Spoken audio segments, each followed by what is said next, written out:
What would you say if I told you there was once a king so unusual, so misunderstood that half of Europe believed he wasn't entirely human?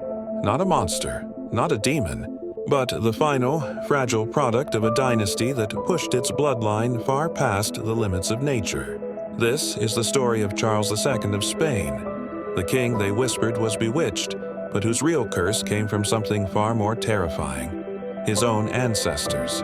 When foreign ambassadors walked into the Spanish court expecting a mighty ruler, they instead found a young king whose body seemed to be fighting against itself.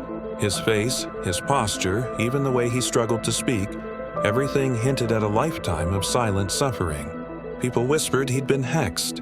Nobles crossed themselves when he entered a room. But the truth had nothing to do with magic.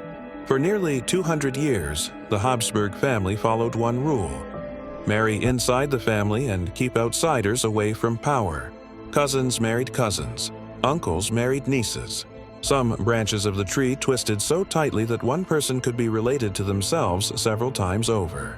And Charles, unfortunately, was the final result of all of it. Growing up, Charles didn't hit the milestones that every child does. While most toddlers learn to walk within a year, the future King of Spain couldn't stand on his own legs until he was nearly 8. His body never truly strengthened. His head appeared heavy for his shoulders, his frame stayed thin and fragile, and even everyday movements required effort. Court records describe a young man who moved with the unsteady steps of someone far older. Learning was equally difficult. Tutors tried tirelessly, but Charles struggled to read, write, and understand basic concepts. Some days he was cheerful and playful. Other days he withdrew into complete silence. To the people of Spain, this wasn't weakness, it was proof of the curse. To historians today, it's the tragic result of generations of genetic damage. A king's most important duty was to secure an heir, but Charles couldn't. Despite 2 marriages, first to Marie Louise of Orléans and later to Maria Anna of Neuburg, no heir ever came. Rumors spread like wildfire. Is the queen barren? Is the king cursed? Has someone bewitched the royal line? But the truth was far simpler. His body simply wasn't capable. His queens faced enormous emotional pressure. They prayed, they fasted, they begged for a miracle that never came. And behind closed doors, European powers prepared for the coming disaster, because everyone knew that when Charles died childless, Europe would fight over his throne. And they were right. By the late 1600s, the Spanish court had run out of answers. Doctors tried everything: remedies, diets, treatments of all kinds. Nothing worked.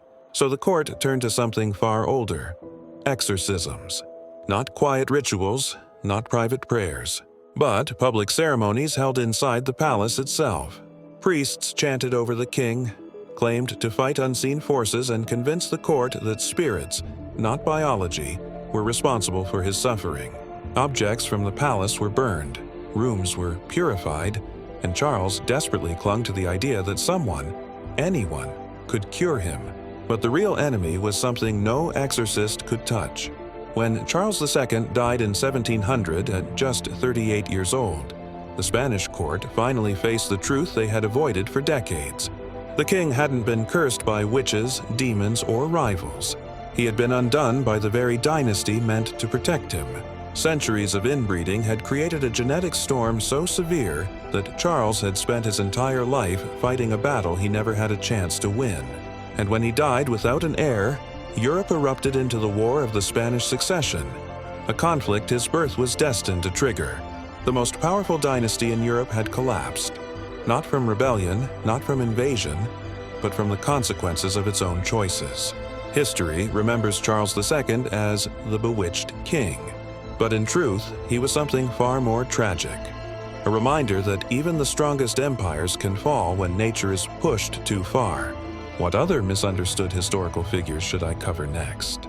Let us know in the comments. If you want more hidden stories the world never taught you, hit like and subscribe. There's so much more history waiting in the shadows.